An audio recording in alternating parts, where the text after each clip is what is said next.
Woody versus Gorney back for another edition of our weekly pick show, the last regular season. We're going to jump right into it, Gorney. Michigan at Ohio State. We've been waiting for this one all year. Seems like these two teams haven't played anybody really decent. Now, this is the final showdown for a shot at the Big Ten championship and, of course, the playoff. Yeah, what's crazy here is that a lot of the money is flowing in on Michigan, but I just don't see it. We're not sure Blake Corum is going to play. This is a massive revenge game for Ohio State for what happened last year. And Ohio State is coming off of a scare at Maryland last week, clearly looking ahead to this game. I just think that they have too many weapons. If Jim Harbaugh can win this game or even keep it, under the number, that is really, really impressive.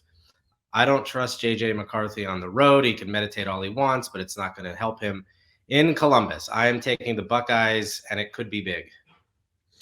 Yeah, I wrote down Michigan, and then I just changed my mind on the fly. I rarely change my picks. I just don't. I haven't liked Michigan all year. I know they have a really good defense, and I know it's a rivalry game. I would probably buy down the hook, but yeah, give me Ohio State as well. Forget it. Notre Dame going to USC. USC a 5.5-point favorite. That was incredible insight there. Thanks. Yeah, that's awesome. I'm going to take USC here. They keep rolling. I don't know if Notre Dame has the speed to be able to handle them. Coming off that win, I don't think that they have a hangover. I think they build on this with a shot to get into the playoff. I'm surprised the number is so low. Notre Dame has been winning games, has looked much better, but this is also a team that lost to Marshall. So I'm not going to forget that. I'm taking USC. Yeah, I'm going to take USC as well. I just think too much offense. Notre Dame has been scoring, and they've been doing a lot better offensively running the ball.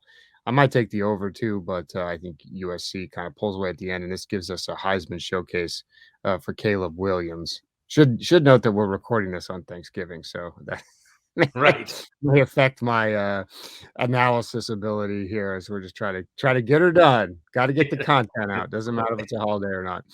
Number 9, Oregon, going to Oregon State right up the road. Oh, the beautiful smell of Corvallis. It's stained in my brain as a child. Beavers are 3-point home. Yeah, stained is the right word.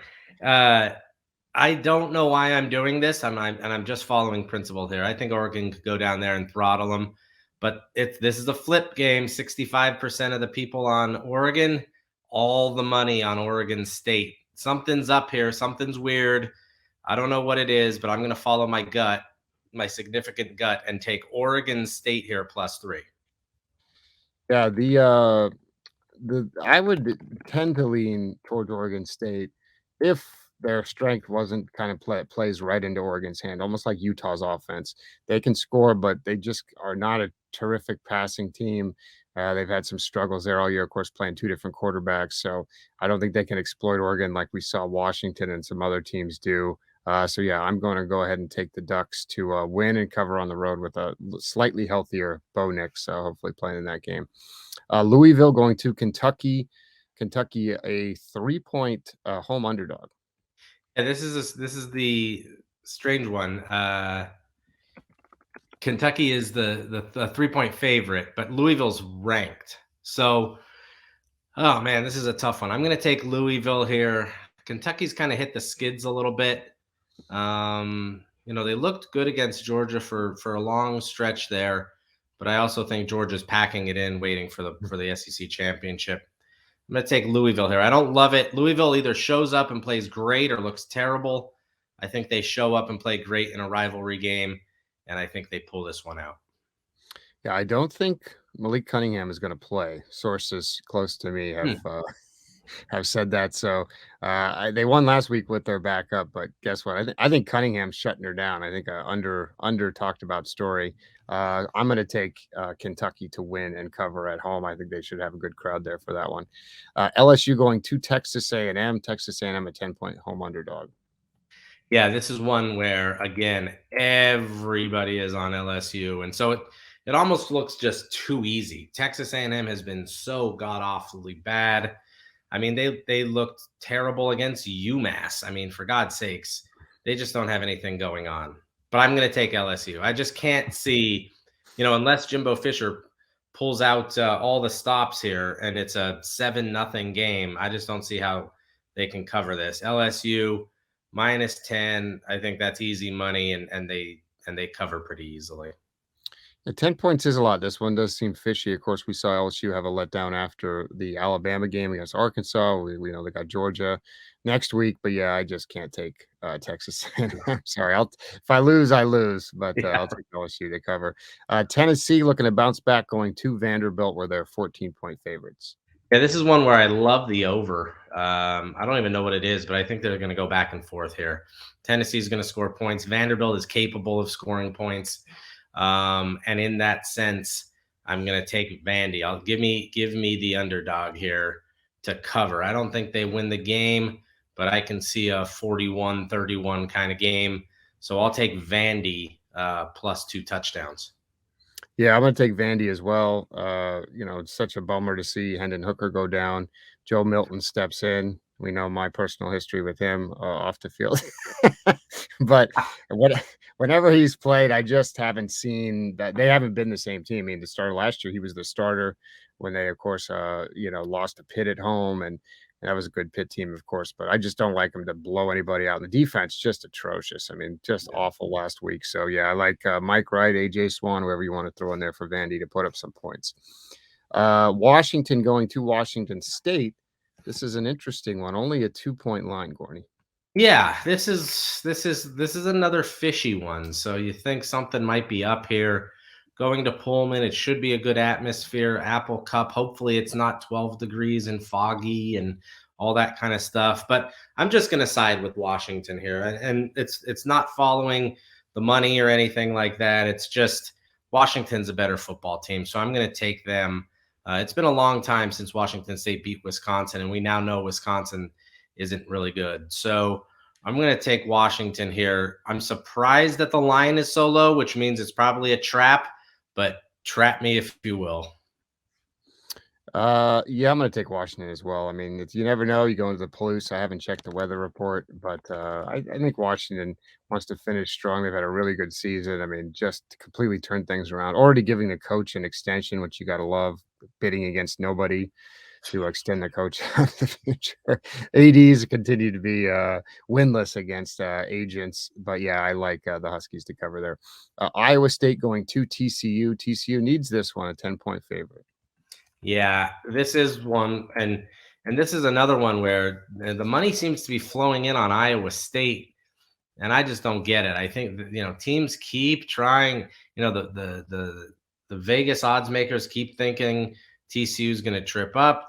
They're going to trip up, but Iowa State can't score. Their offense is terrible. So if TCU gets 21 points here, they can cover this. I'm going to take TCU. Like you said, they need this game. Iowa State is really just playing spoiler, but they don't have the offense to keep up. And I don't think they have the athletes on the outside to keep up either. Well, Iowa State's kind of this year's Nebraska. They find a way to lose by one possession. Boy, now Matt Campbell not being mentioned for any of these jobs. The boy wonder coaching whiz. Surprising. Had his team in the national championship mix last year, according to college football media. But yeah, I'm going to take Iowa State and the Wonder Boy to cover. I think they like to lose by one possession, and I like them to do it again here and get the cover. South Carolina going to Clemson, 2 touchdown underdogs despite the big win last week. Yeah, I'm going to take South Carolina here. Rivalry game. Coming off of a big win where they scored points, I think Spencer Rattler is a little bit more confident. I think the offensive play callers have found ways to, use his strengths. And Clemson has been really hot and cold, and I just don't love the offense. They don't have real firepower in that offense. It might be the best defense, one of the best defenses, at least South Carolina is going to see all year, but 14.5 is too many points. I'm going to take the Gamecocks.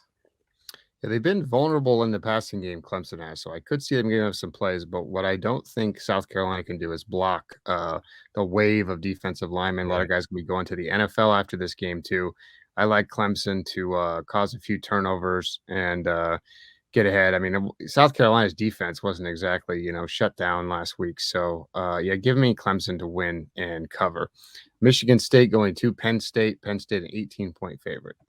Yeah, Michigan State's a bad football team, and they lost to Indiana last week at home, and that's just ugly.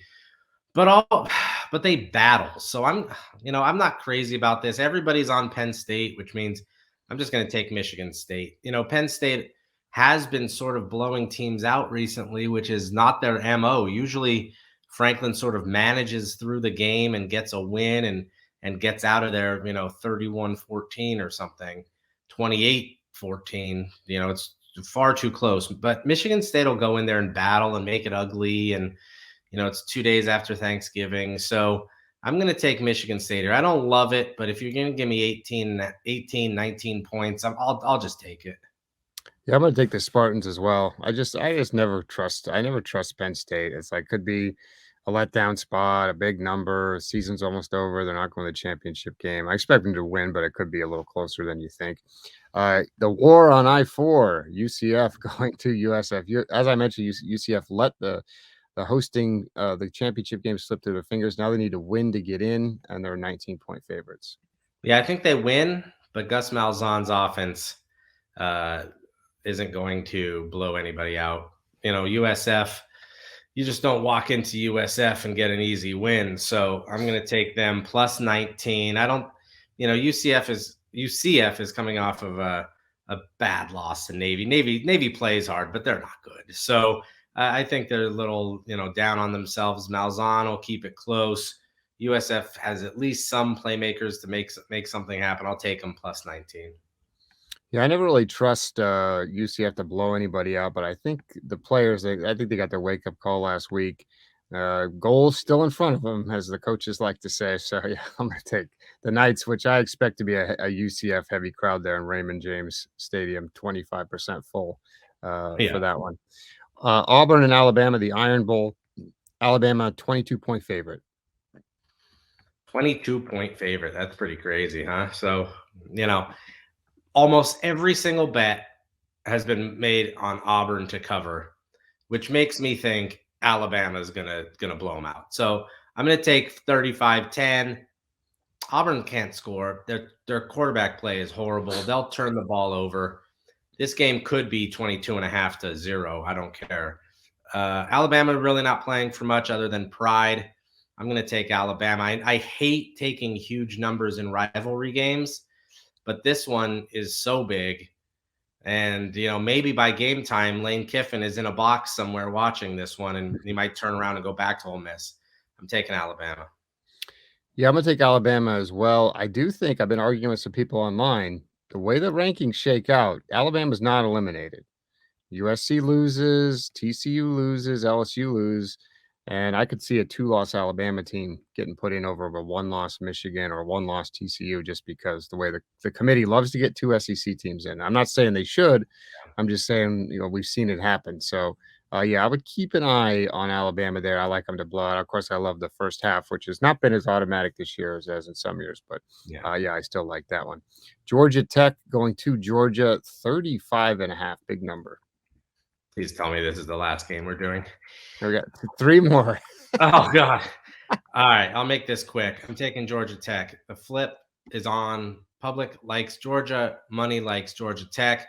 36.5, 35.5. If it gets to 36, I'll take it even more. That's just disrespectful. I'm taking Tech.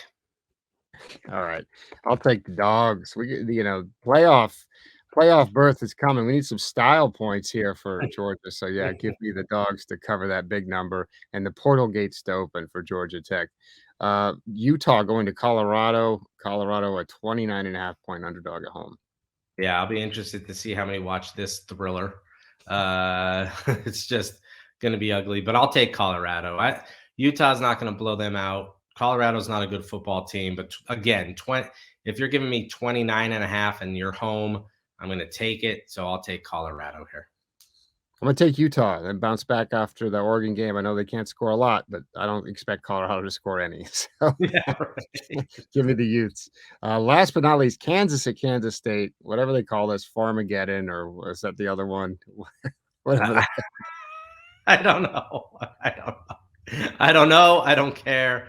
I'll take Kansas State. Kansas had a nice run. It's over. They're back to being Kansas. Kansas State is actually a good football team. I'll take, not only is Kansas State number 12, but they're favored by 12. That's an omen. I'm taking, what are they? The Wildcats. Yeah. Well, Kansas had a great year. They locked up their coach now. They're going to be Yeah, able to have some success recruiting. So good season to build off of. But I'm with you. I'm going to take K-State. And that's going to wrap it up. Seems thank longer God. than it is, Gorney. We're only at the 23-minute mark total of all these recordings for 3 days. So be sure to check out the show on YouTube. We got one more week left. Be sure to listen to Gorney's podcast, Respect My Decision. And we'll be doing more recruiting stuff on the Commitment Issues podcast feed as well. So stay locked in. Thanks, Gorney.